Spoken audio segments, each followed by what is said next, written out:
امین تم من فی السماء ان یرسل علیکم حاصبا، کیا تم اس بات سے بھی بے خوف ہو گئے ہو کہ جس کی آسمانوں پر حکومت ہے وہ تمہیں ایسے آندھی بھیجے جس میں پتھر ہوں، کنکریاں ہوں، ریت ہوں؟ آدمی سمجھ نہیں سکتا کہ ایسی آندھی کب آ سکتی ہے۔ اس وقت بھی امریکہ جیسا ملک جو بہت ترقی یافتہ سمجھتا ہے، جب سیلاب آتا ہے وہ روک سکتے ہیں؟ ہندوستان جو بات بات پر مسلمان اور پاکستان کی دشمنی کرتا ہے، تاریخ نہیں بتلاتی کہ آدم علیہ السلام سے لے کر کے ہمارے دور تک کبھی بھی گنگا خشک ہوا ہو۔ لیکن اب انہوں نے کیا طریقہ پکڑا ہوا تھا؟ پچھلے سالوں کی چند مثالیں ہیں۔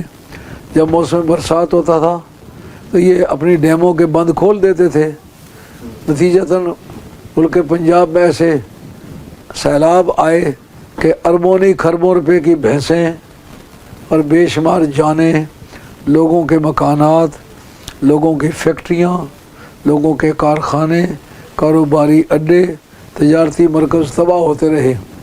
اس دفعہ رپورٹ یہ ہے کہ گنگا کئی جگہ سے خشک ہو گئی ہے، اور ایسا ممکن ہے کہ آنے والے 2-4 سالوں میں گنگا کا پانی ہمیشہ کے لیے ختم ہو جائے۔ رب نے اس کو بتلایا کہ تو اگر میری زمین کی تقسیم پر راضی نہیں ہے، اس کے اندر روڑے اٹکاتا ہے، تو پھر جس سے تو فائدہ حاصل کرتا ہے اس کو میں روک سکتا ہوں۔ اور یہ جو آندھی کا ذکر ہے، یہ یمن کے شمالی علاقے کا نام ہے احقاف۔ احقاف میں ہود علیہ السلام کی قوم آباد تھی۔ یہ ان کو قوم ہود کہتے ہیں، اور دوسرے بھائی کی اولاد سمود کہلاتی تھی۔ ہود اور سمود دونوں بھائی تھے۔ ان کا مدینہ شریف سے جو ریلوے اسٹیشن کے گارڈر بچھے ہوئے ہیں، وہ 126 میل کے فاصلے پر ایک اجڑی ہوئی آبادی ہے جس کا نام ہے مدائن صالح۔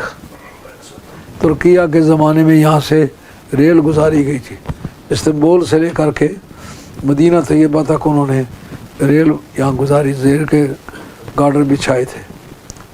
وہ حضرت صالح علیہ السلام کی قوم تھی سمود۔ انہوں نے حضرت صالح علیہ السلام کی اونٹنی کی کونچیں ماری تھی، ماری ایک نے تھی، لیکن باقی خاموش کھڑے دیکھتے رہے۔ صلاح کی کہ اس کی اونٹنی پانی پی جاتی ہے، اس کا بچہ سارا پانی پی جاتا ہے، ہمارے لیے پانی نہیں رہتا، اس کو مارو تاکہ ہمارے پانی کی کمی پوری ہو۔ اب جناب مارا ایک نے، لیکن رب کہتے ہیں کہ اللہ کریم نے فَأَخَذَهُمْ بِذَنبِهِمْ فَدَمْدَمَهُمْ عَلَيْهِمْ رَبُّهُمْ فَسَوَّاهَا۔ ان پر اللہ تعالیٰ نے ایسی زبردست آندھی بھیجی کہ ان کا نشان کوئی نہ رہا۔ زلزلہ آیا، زلزلے سے انہوں نے پہاڑوں کے سابقہ جو مثالیں تھیں عذاب کی، لوگوں کے مکان اکھڑے تھے، سامان اکھڑے تھے، درخت اگڑے تھے، انہوں نے پہاڑوں کو اندر سے کرید کے اندر اپنی رہائشیں، کوٹھیاں، بنگلے بنائے ہوئے تھے۔ ان کا عذاب آئے گا، ہمارا کیا بگاڑے گا؟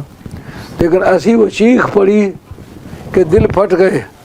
اب وہ پہاڑوں میں کریدے ہوئے محلات ان کے کام نہ آ سکے، سب تباہ ہو گئے۔ مسلم شریف کے اندر حدیث ہے، سرکار نے فرمایا یہاں سے گزرتے وقت گردنیں نیچی کر لو، رونے والی شکلیں بنا لو، اس جگہ کبھی وہ قوم آباد رہی ہے جنہوں نے اللہ تعالیٰ کی نافرمانی کی ہے۔ اس کا مطلب اللہ کی نافرمانی کرنے والے لوگوں کے وہ زمین بھی ایسی ہو جاتی ہے کہ اس سے بھی ڈر لگتا ہے، انبیاء اس سے منع کرتے ہیں۔ اب کویسچن اس میں یہ ہے، جس سے اس وقت ایک آدمی کی بیٹی بھاگ کے چلی جاتی ہے تو باقی سوسائٹی والے کہتے ہیں ہمیں کیا جی، بھاگ گئی تو اس کی بیٹی ہے۔ ایک کے بیٹے ناکارہ نکلے، کچھ کام نہیں کرتے، ماں باپ کے کہیں پہ نہیں چلتے، دوسرے کہتے ہیں ہوا کیا، ہمیں کیا۔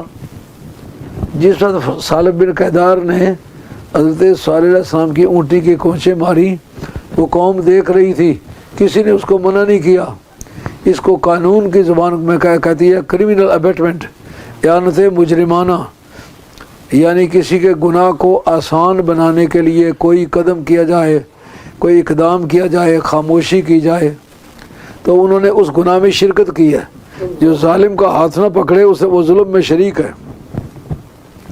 اس لیے اس ملک میں ہمیں تمام مسلمانوں کی بیٹیوں کے ساتھ ہمدردی رکھنی چاہیے، تمام مسلمانوں کے اولادوں کو اچھا بنانے کے لیے مدد کرنی چاہیے، کسی کا نقصان ہو اس کے نقصان میں شریک ہونا چاہیے، کسی کو دکھ ہو اس کے دکھ میں شریک ہونا چاہیے۔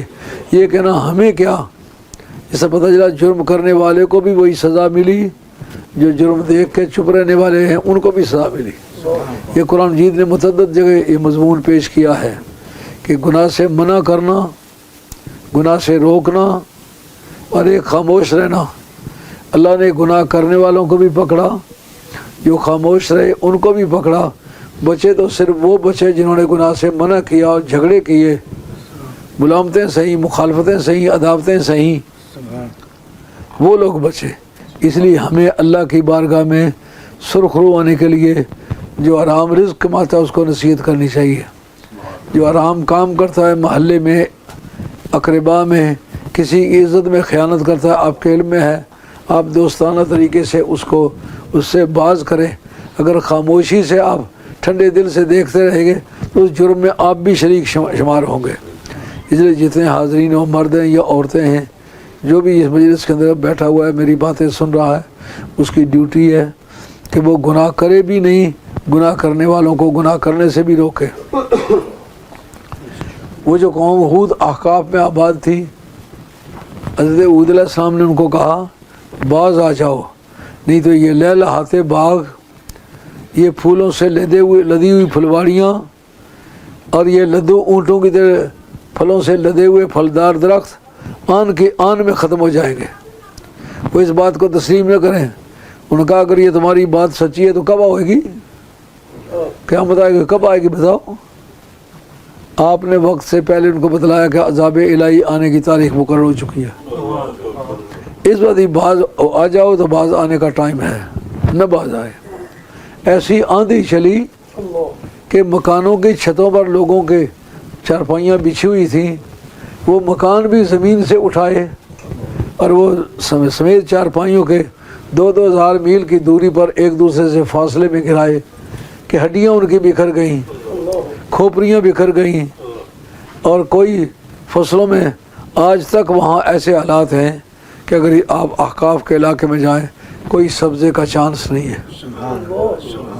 وہاں ایک بندے معارب تھا، ایک ڈیم تھا جو پانی سب کو سیراب کرتا تھا، وہ بند ہی ٹوٹ گیا، بند ٹوٹ کے سمندر میں چلا گیا، زمینیں بہہ کے سمندر میں چلی گئی۔ اب وہ قطن ویران اور اجاڑ جگہ ہے۔ تو رب کریم نے کہا تم اس سے بے خبر ہو گئے، اس سے تمہیں امان مل گئی ہے کہ وہ آندھی بھیجے اور ٹکڑے ٹکڑے کر کے چلے، بیچ میں پتھر بھی ہوں، ریت بھی ہو، ریت آنکھوں میں پڑے اور کنکریاں چھاتی پر چہرے پر لگیں، صورتیں بگڑ جائیں اور اتنی دوری پر جا کے پھینکے، ڈھانچے بکھر جائیں، ہڈیاں بکھر جائیں، سٹرکچر کو جوڑا نہ جا سکے۔ اس خدا سے تم اس وقت پرامن ہو گئے ہو، فَسَتَعْلَمُونَ كَيْفَ نَذِيرٌ، ان قریب تمہیں پتہ چل جائے گا کہ وہ ڈرانے والا کیسا ہے۔